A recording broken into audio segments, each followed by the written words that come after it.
യോഗാന്തരം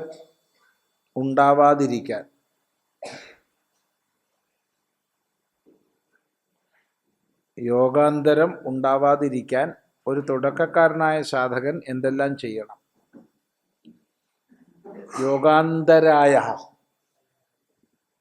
അന്തരായ വിഘ്നം, യോഗവിഘ്നം.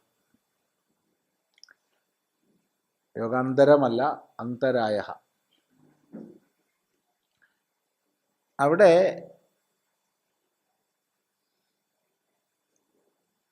സാധകൻ ഏത് സാധനാമാർഗത്തിൽ പോകുന്ന ആളായാലും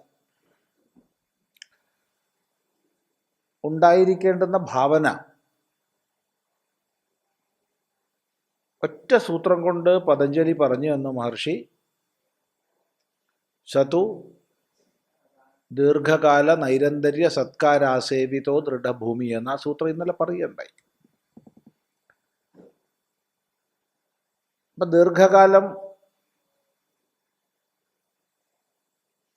നിരന്തരം സത്കാരഭാവത്തോടുകൂടി അനുഷ്ഠിക്കാനുള്ള തയ്യാറെടുപ്പുണ്ടെങ്കിൽ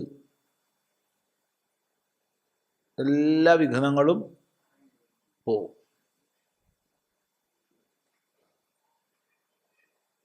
ഒരു സംശയമില്ല. അതാണ് വേണ്ടത്. പിന്നെ ഏതുതരം വിഘ്നമാണോ അതിൻ്റെ വിപരീത ഭാവന ഉറപ്പിക്കണം. ഇപ്പോൾ ഉദാഹരണം പറഞ്ഞാൽ നിദ്ര ഉദാഹരണം. അപ്പോൾ നിദ്ര നമ്മളെ കീഴടക്കുന്നു എന്ന് എപ്പോഴാണോ വരുന്നത് അപ്പോൾ കൂടുതൽ ജാഗരണം ശീലിക്കണം. ആലസ്യം തുടങ്ങിയവ വരുന്നുവെങ്കിൽ ഭക്ഷണം തുടങ്ങിയവയിൽ സാത്വിക ഭാവം വളർത്തണം.